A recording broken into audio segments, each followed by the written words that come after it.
Hello, welcome back to our lecture series for Western Civilization 102. In our previous lectures, we discussed the Renaissance and the Reformation.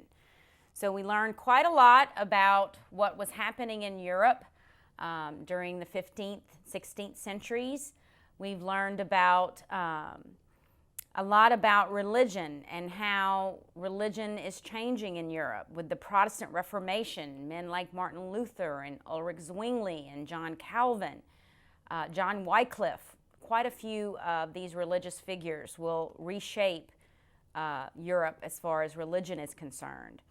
But now we turn our focus to a few different, 16th century still at first, but different topics. Now we will learn more about politics and government. We'll talk about the Absolutism and the Enlightenment in Europe between the years 1610 to the beginning of the French Revolution in 1789. So that's an estimate, rough guess about what you'll learn in these upcoming lectures. But our first lecture we'll discuss the topic of absolutism.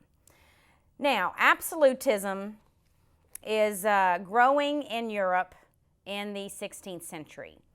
And the term absolutism simply means, and Dr. Price will go more in depth with this, but it simply means that the monarch believes that he has absolute power. You will discover that in different countries there's usually some kind of assembly that the prince or the king or the Holy Roman Emperor, the monarch, relies on maybe for advice, but he doesn't feel he has to really follow the advice. He feels that he is absolute and he can do what he will. You'll find that in the different countries, Dr. Price will explain, there's different kinds of assemblies. We're still not looking at what you would think of as today with our Congress, for example, where men and women are elected. That's not the case. But in England, you might view it as Parliament. In France, it's called the Estates General. In the Holy Roman Empire, this assembly is called the Diet. And Dr. Price will get into more about what that entailed, what that included, these assemblies that will be part of the governments of these different countries in Europe. But either way, we'll notice that this political thought of absolutism grows. Dr. Price will focus on the country of France when he discusses absolutism. But we will also find absolutist governments in other countries as well. England also will have an absolutist government. Russia, Austria, Prussia, just to name a few. So this was not exclusive, I should say, to France. But France is a very good example of how this develops in the late 16th century. You may hear a few familiar people in this lecture that you have learned about in previous lectures. Men such as Philip II of Spain, the Duke of Guise, which is a very powerful duke in France. I think he's been mentioned in a past lecture as well. And you'll also hear a little bit again about the wars of religion that take place. Not a lot, just a little bit in context with this topic of absolutism. You'll hear also about Catherine de' Medici. She obviously was a very important and famous figure in French history, and we've learned about her in past lectures, and she will be mentioned yet again in this lecture. And of course, Henry IV. I know you've learned about Henry IV in our dealings with French history as well. You'll learn a little bit more about Henry IV and how he will gain more and more power in France, and how he will rely on one of his advisors. His name is the Duke of Sully, S-U-L-L-Y, to help with state finances and to just make the economy of France better. It seems that, and you'll find out from Dr. Price, Henry IV was a very, very good French king. Now, just because I say absolutism and the kings are, feel like they don't have to listen and they don't even have to call their assemblies. They don't have to call Parliament into session or the Estates General. That's going to cause problems later on, as you'll find out. French Revolution, there's problems with the English Civil War. So, there's a lot of different problems with absolutism. But it doesn't mean they have to be tyrants. So it doesn't go hand in hand, or dictators. Just because a king is absolute doesn't necessarily mean he is a dictator in the very negative sense that we think of that when we think of the term in our society today. Of course, you'll learn more about, at least with France, how this absolutism grows, of course, in the French government. So you'll learn more about Henry IV, and you'll find out that his successor, Henry IV, is assassinated, and his son, Louis XIII, will succeed him, but he's only a very small boy. Obviously, he cannot run France and rule France if he's only like 9 years old. Okay?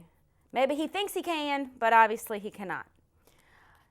So he obviously needs somebody to help him out, Louis XIII. So he relies on a man named Cardinal Richelieu. Cardinal Richelieu is also a very important figure in French history as well. So we'll learn a bit about Cardinal Richelieu and how he will shape French history here in this early 17th century is more Richelieu's time frame than anything else, the early 17th century. All right, because Henry IV was assassinated in 1610. And we'll still talk about religion, even in the early 17th century. You'll still hear about the Huguenots and the Catholics and what's being done in France to try to keep the peace. And we'll find out what Richelieu's stand is on the religious question in France. All right. Well, Richelieu dies in 1643, so mid-17th century. And a few weeks later, the king, Louis XIII, dies. So they're pretty neck and neck as far as leaving this world. And Louis XIII also had a very young son. He's only, I think, 5 years old. And so that's not going to work as well. And this young son who will succeed Louis XIII, his name is Louis XIV. Of course, probably the most famous of the French kings that we'll talk about. And so we'll find out in future lectures just what it was about Louis XIV that will make him so famous and so magnificent as an absolute monarch, as you will find out. You know, we haven't really talked much about government in this course so far. We've talked a lot about religion and theology, and I hope today I can start making that up. We're going to talk, in Western civilization since 1500, one of the most noticeable trends in history is the steadily growing influence of government. What do I mean by that? Well, in 1500, most folks would never come in contact with anybody from their central government, with a representative or agent of the king. A peasant simply wouldn't need to. Any dispute that he might have with another peasant would be taken care of, judged by his lord. Only in England was there such a thing as a royal common law court.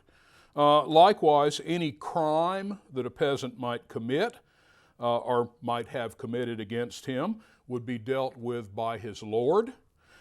There was an outside chance that somebody might encounter a tax collector, but by and large, for most of the peasantry, tax collectors were things that only happened to somebody else.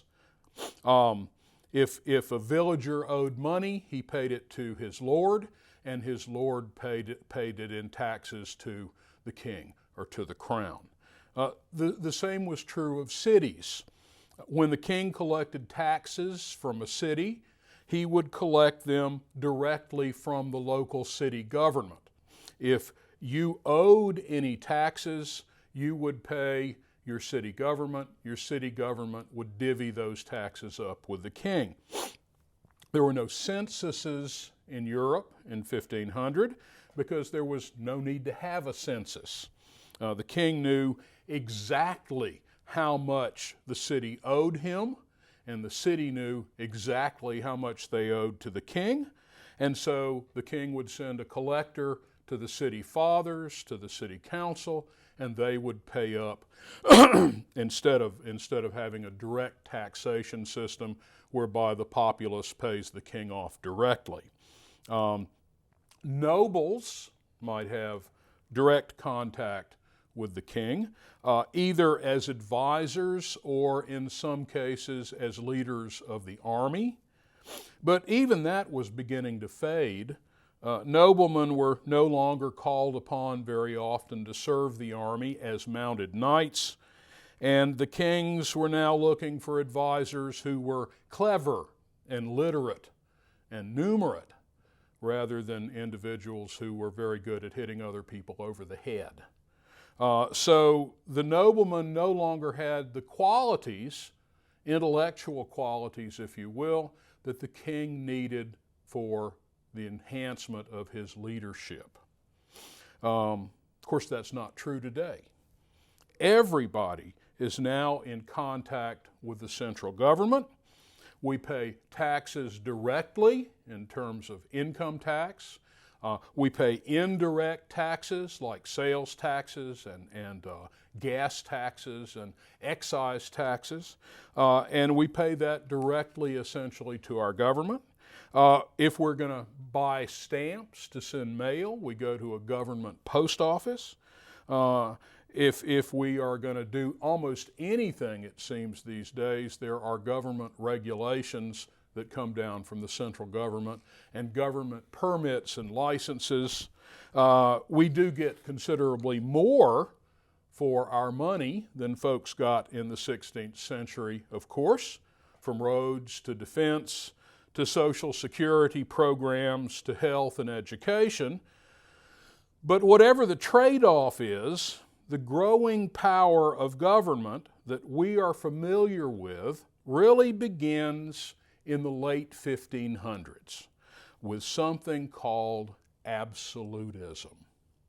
Now, in order for absolutism to make sense, what I really need to do is give you some kind of idea about government in general in the 16th century. In the political system in Europe, normally speaking, every state, no matter how big or how small, had two institutions of government. Two institutions of government. Now, the first one's a pretty easy one. It was monarchy. That is, every state had what we generically refer to as a prince. Now, that prince could be a great king, like the King of Spain, or the Queen of England. It could be the Emperor of the Holy Roman Empire. It might be a minor ruler, that is the ruler of a very small state, like the Elector of Saxony. We talked about him a while back. His name was Frederick the Wise during the Reformation. Or the Prince of Hesse Castle, or the Duke of Bavaria. They had various names, various titles, but the one thing they all had in common is they were sovereign rulers of their state. Sovereign rulers. What does that mean? Well, sovereign essentially means that laws are made in his or her name. Laws are made in his or her name. And every state, again, no matter how big, no matter how small, every state had a monarch, a sovereign ruler again, the generic term, a prince.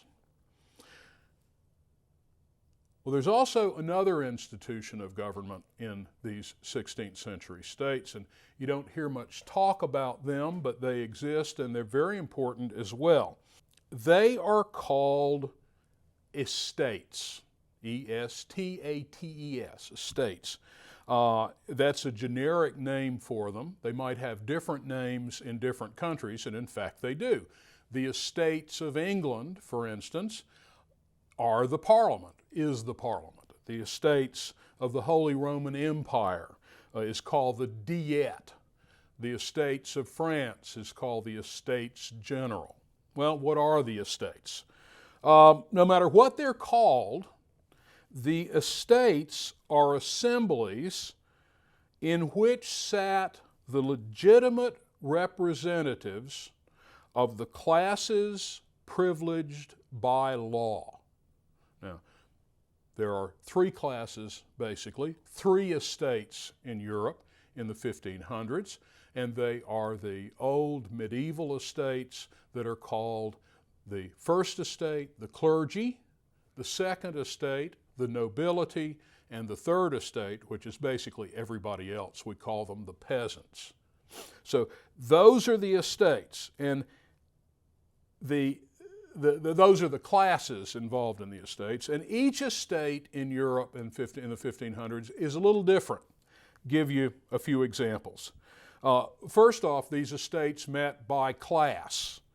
In the English Parliament, for instance, there are two subdivisions of Parliament. There is the House of Lords, which contains the English nobility and the bishops and archbishop in England. They're called the Lords Spiritual, the bishops and archbishop, and the Lords Temporal, the various titled nobility. And they also have a second house called the House of Commons. And in the House of Commons, the common people are represented. In France, the Estates General had three estates, or three classes. The first estate was the clergymen. They sat in a separate room. The second estate was the nobility. They sat in a separate room. And the third estate were representatives primarily of the bourgeoisie, and they sat in a third room. In the Holy Roman Empire, the only people who sat in the estates were princes, these minor princes of Germany. There was an upper estate, which was actually fairly small. It contained the 7 electors. These are the 7 German princes whose job it is, when the old emperor dies, to select a new emperor. In the lower estate, all the other princes of the Holy Roman Empire sat, and this was called the Diet of the Holy Roman Empire. The counts and dukes and other princes were involved in the lower house of the Diet. Well, now it's important to realize that these men were not usually elected. They weren't usually elected. They held their office by virtue of their rank, by virtue of their position in society. They often sat by virtue of their office. For instance, the clergy exist as a class only because they are members of the clergy. The nobility exist as a class only as a matter of their birthright. Somebody way back in the past had done distinguished service for the king, and so they had received some kind of position of nobility. Even in those few places where delegates were elected to represent the common folks, the peasantry, such as the House of Commons in England, voting rights in those days were so restricted that a vast majority of the population could never actually vote for their representative. In fact, the House of Commons in England, it primarily represents the landed gentry who are members of the common class, the great landed gentry. They're often called the squires, or the merchants and bankers and traders of the cities of England, the bourgeoisie. Very few people are elected to represent, Joe Dokes, who spends his day working out in the fields. As a rule, when the peasants were represented in one house, as was the case in the Estates General in France and the Parliament of England, they primarily represent the wealthier common folks of the realm, the bourgeoisie, and the wealthy, in England, the wealthy landed gentry.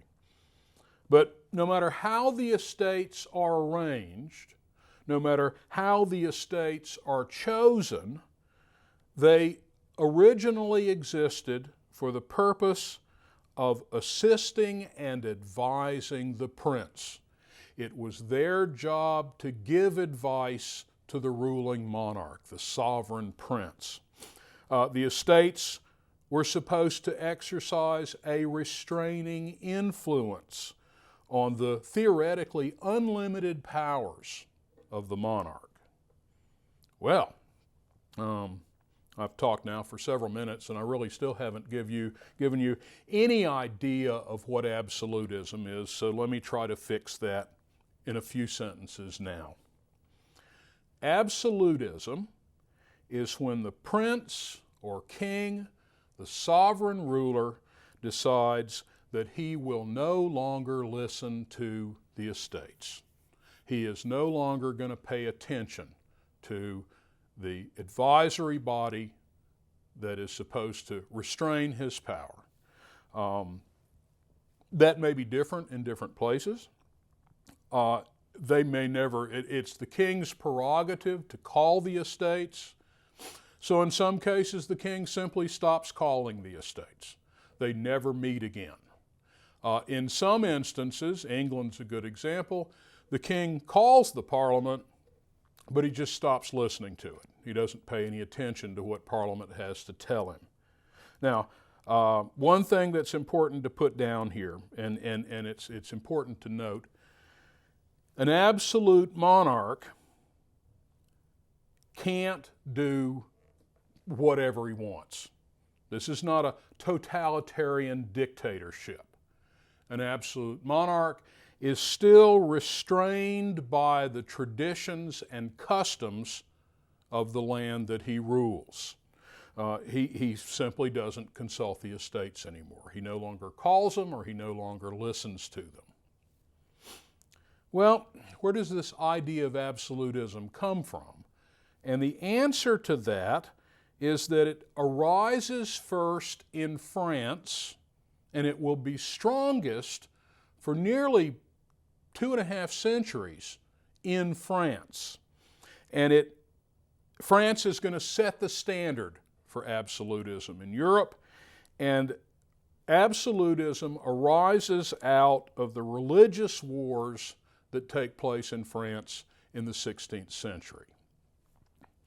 Religious wars in France were very different from the religious wars we've already looked at in, say, Germany.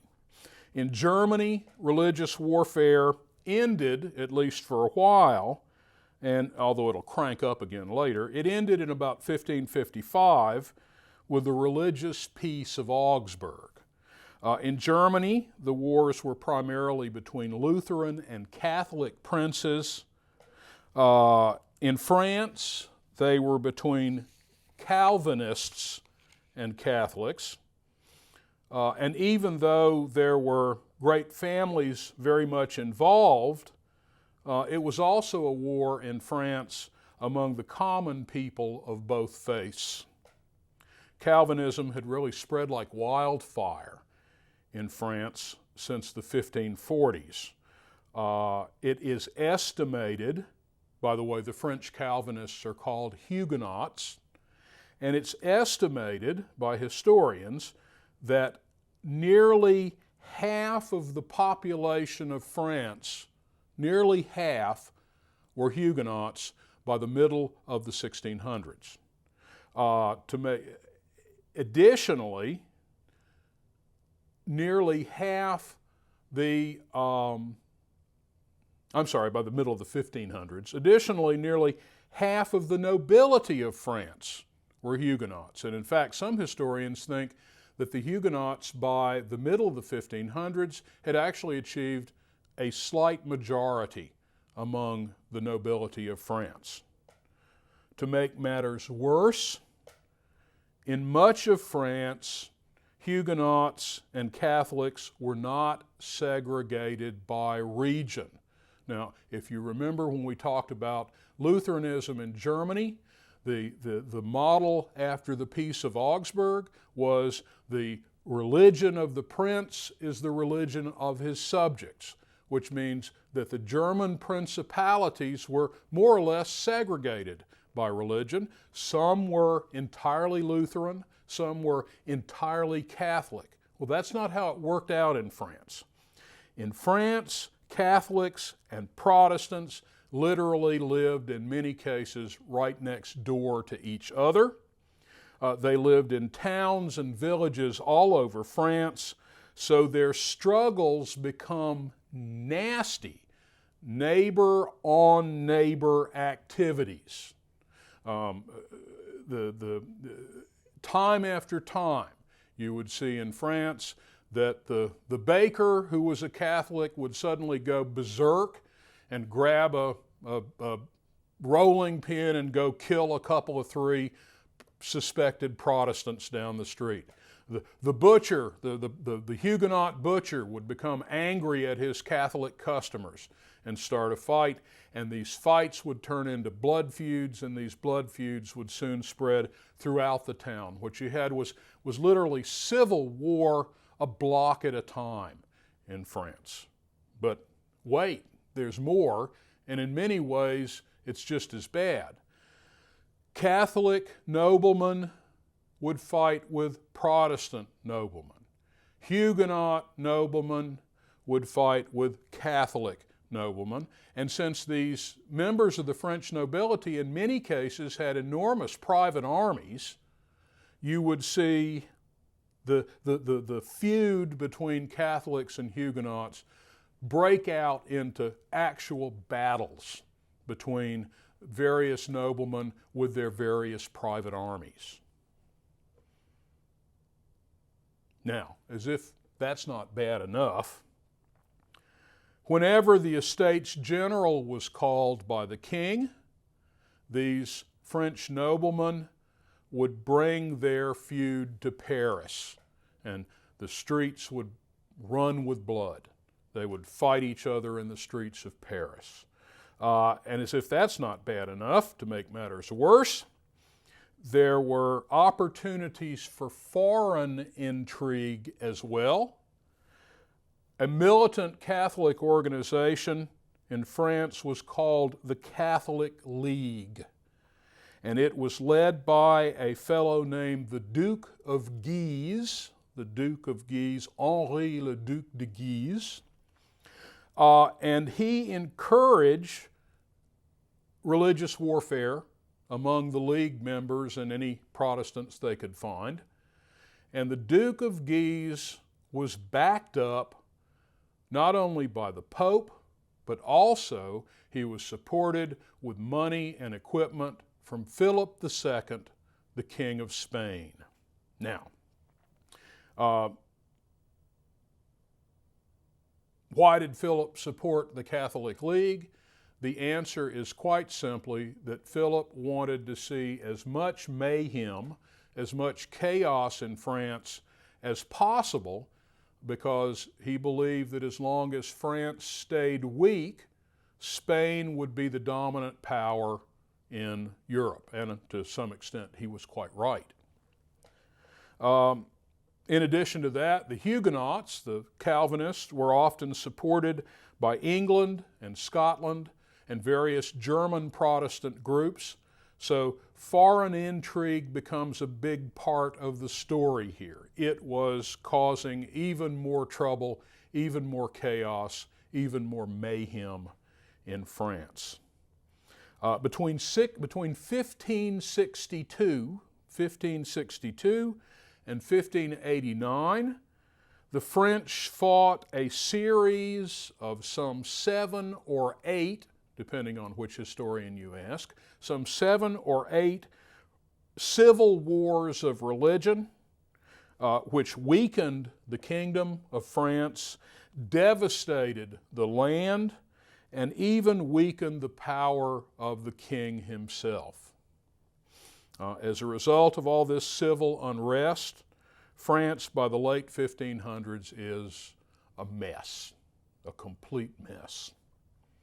Well, as these wars are going on, and Frenchmen are killing Frenchmen over theology and church organization and politics to some extent, a new political force begins to arise in France, begins to make an appearance. And they are called the politiques.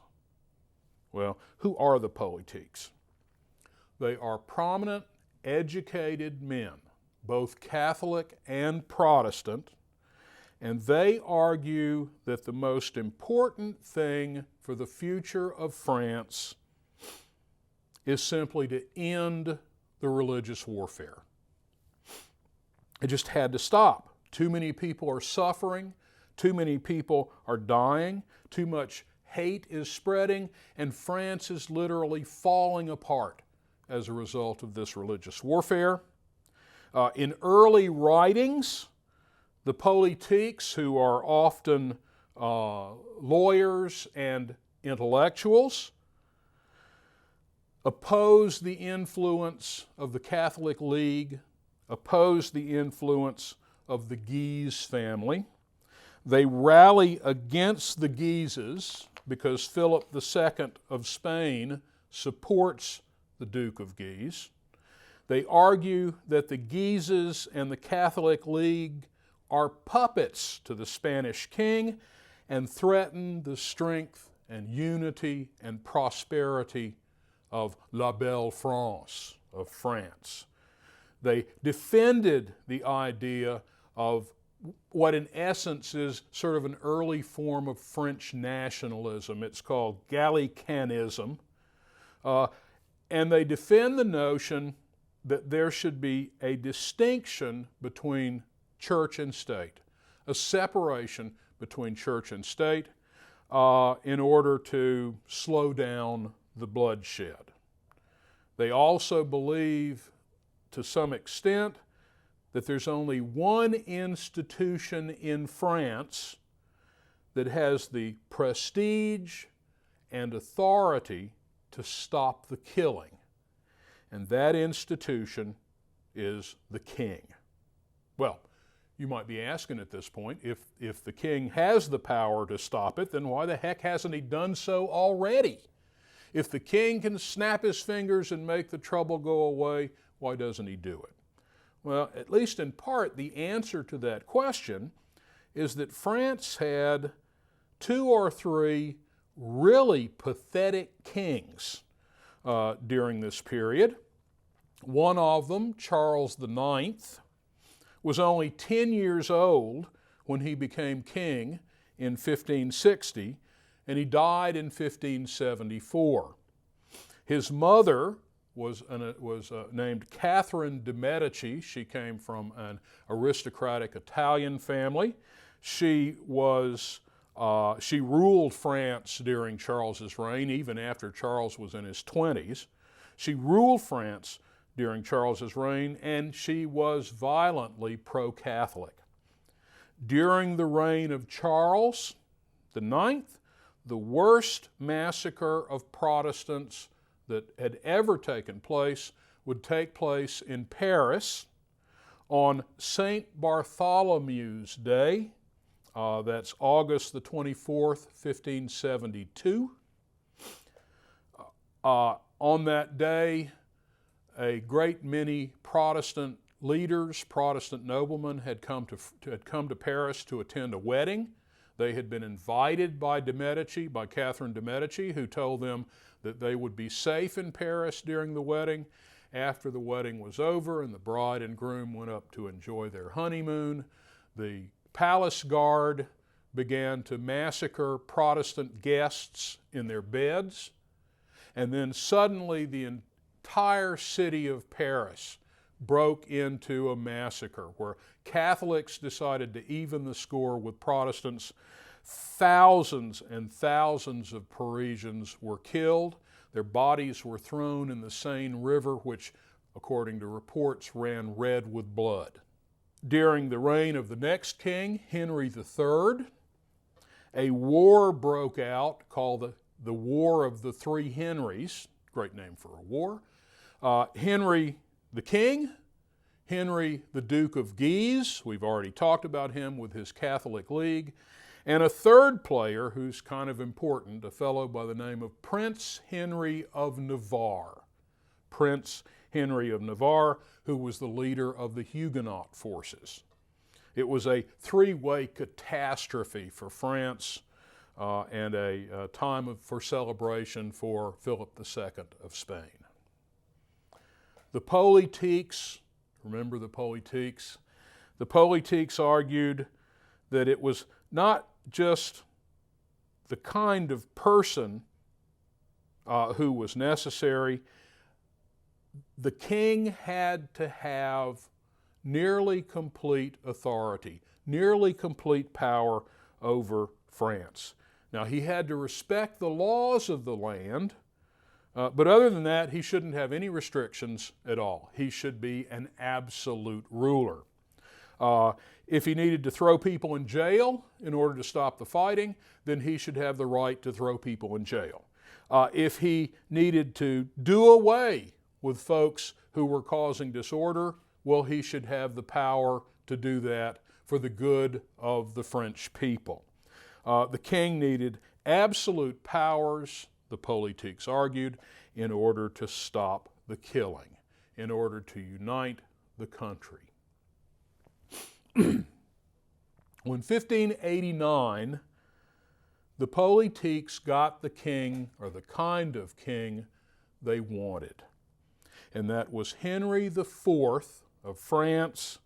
We just met him a few minutes ago when his name is Henry of Navarre. He was the leader of the Protestant forces. Now, Henry IV was a prince of the French line.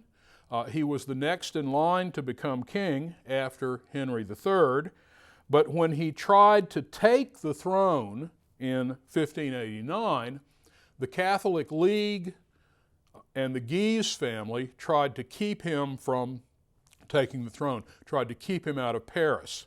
So Henry was forced to take the city of Paris by force, and he did so with military support from Queen Elizabeth of England.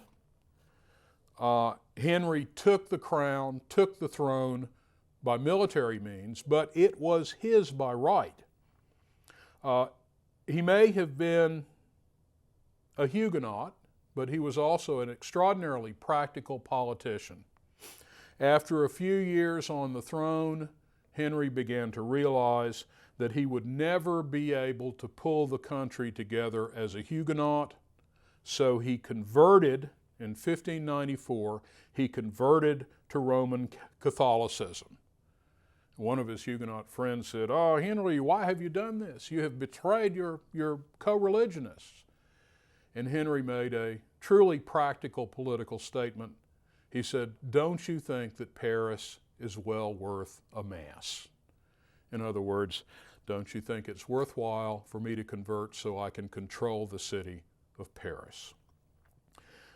To assure his Calvinist friends that he still had their interests at heart, in 1598, Henry wrote an edict called the Edict of Nantes, Nantes, which gave substantial freedoms, including the right to have their own armies and their own walled cities, and the right to worship as they pleased, substantial freedoms to the Calvinists, to the Huguenots.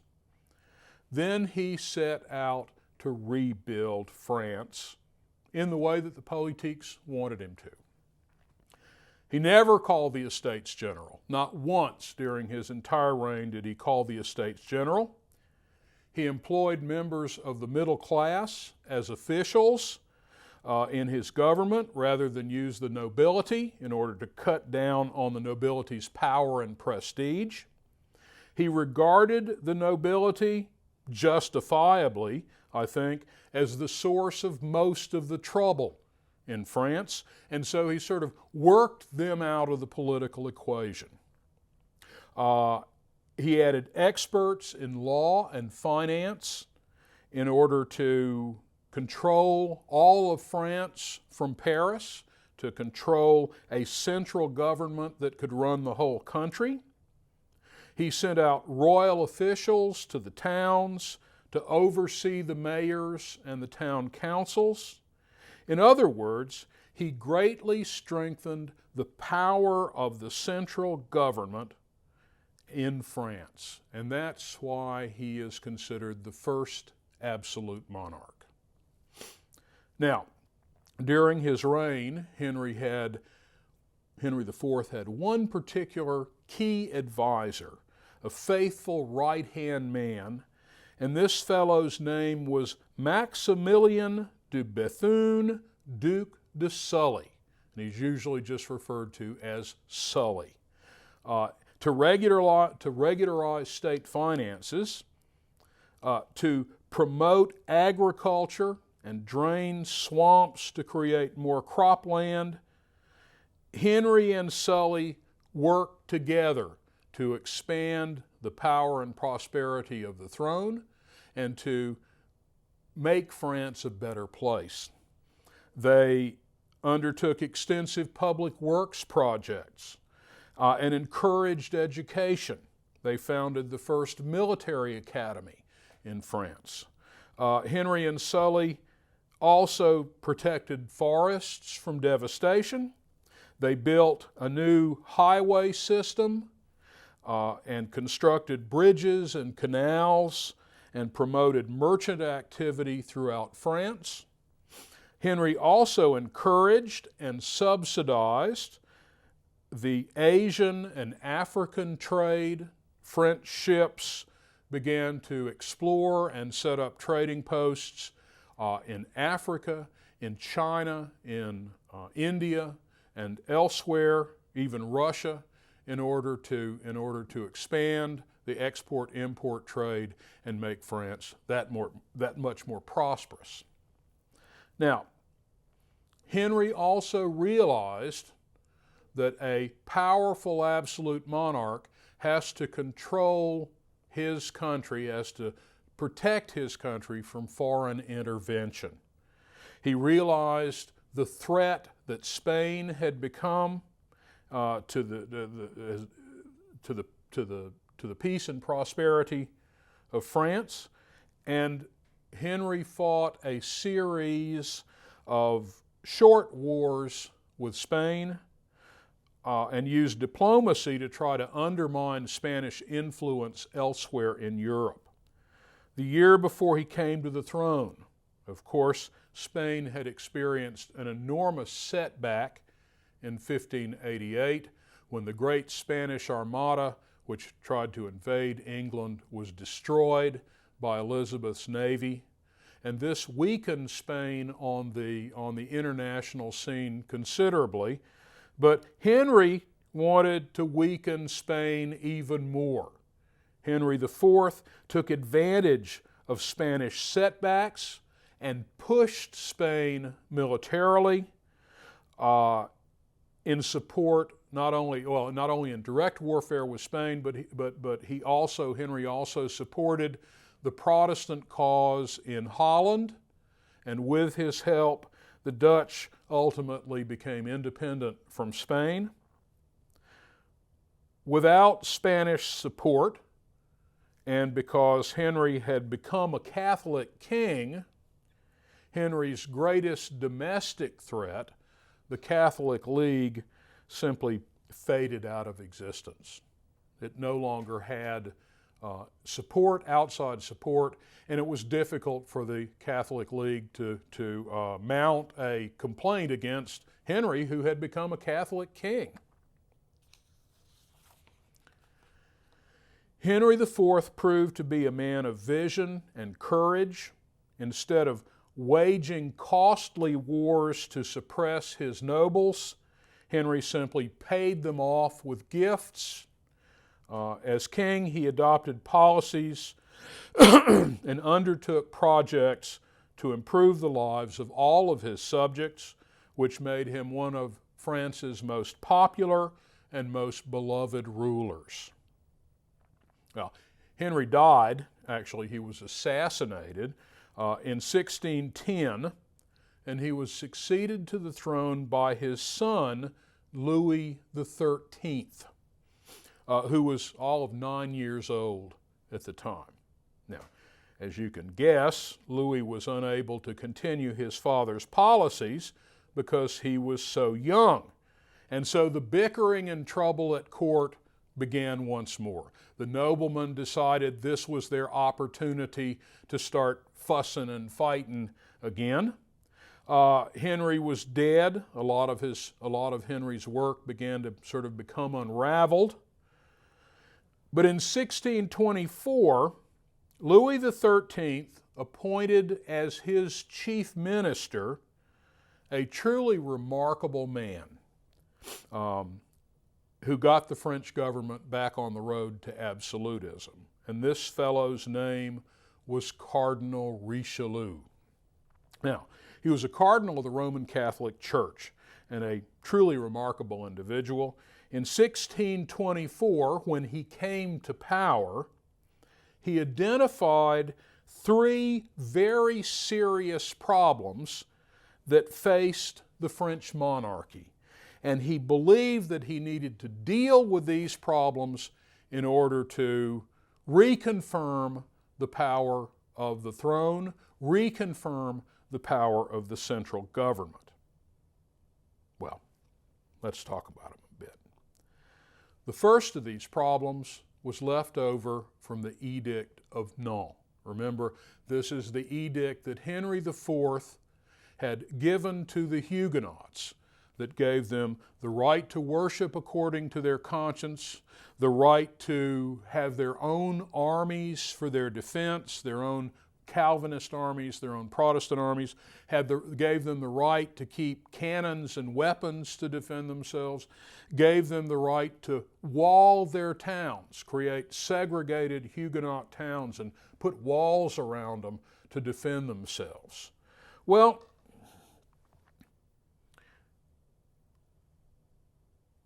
what that meant to Richelieu was that there was a large armed force in France over whom the king had no power whatsoever.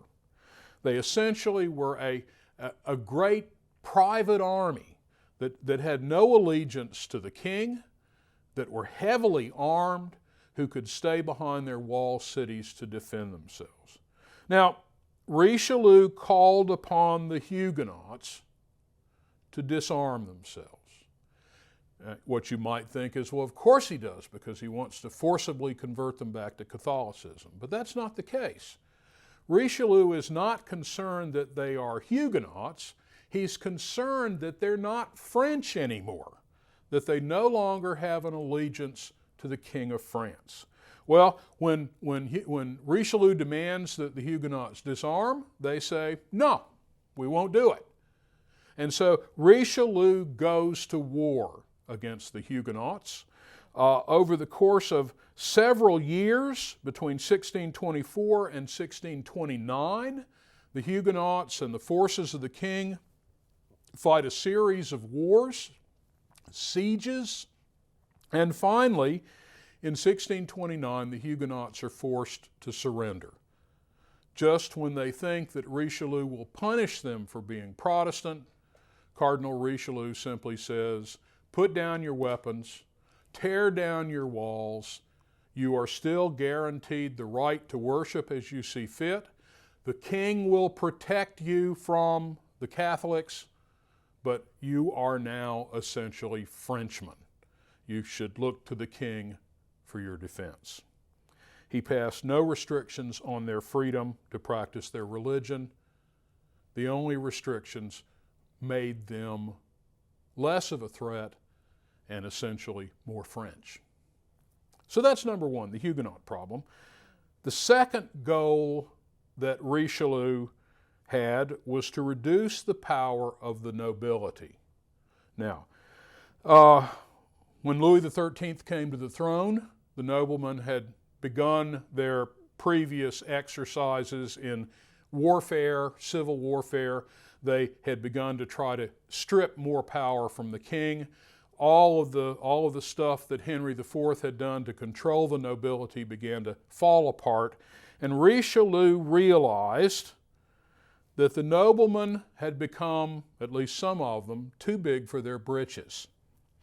There was even a term for these over-powerful noblemen, some of whom had armies as large as the king's army, and this term was over-mighty subjects. Well, Richelieu decided to take on the over-mighty subjects. He did so in many different ways. He tried to undermine their influence. He worked very hard to keep foreign intrigue out of France. But finally, what he resorted to is a couple of heads of two of these noble families attempted a coup against the king, attempted to take the king out. Richelieu sent forces to their homes, dragged these men out into the courtyard, and cut their heads off. No trial, no inquiry, just a quick, easy termination. And Richelieu made it abundantly clear to other members of the French nobility that he could do it again anytime he wanted to. Essentially, what he applied was the rule of, I know where you live. And this had a marvelously salutary effect on the other noblemen, who decided that perhaps they did not want to fuss and fight. They did not want to give young Louis XIII a hard time. Now, Richelieu's third goal was to raise the prestige of France in European power politics. And we're going to talk more about that, at least one aspect of that, next time. What you should do now is just put down that Richelieu employed diplomacy, espionage, money to make France stronger by weakening France's most dangerous enemies, the Habsburgs in Austria and Germany, the King of Spain, and the British throne. Well, Richelieu died in 1643, and just a few weeks later, the king who had relied on him so much for so long died as well. When Louis XIII died, he was succeeded yet again by a little boy, this time a little boy just 5 years old, who would take the name Louis XIV. But as you know, since we live in a state that's named after this guy, Louis XIV turned out not only to be a magnificent French king, but the greatest absolute monarch that ever lived.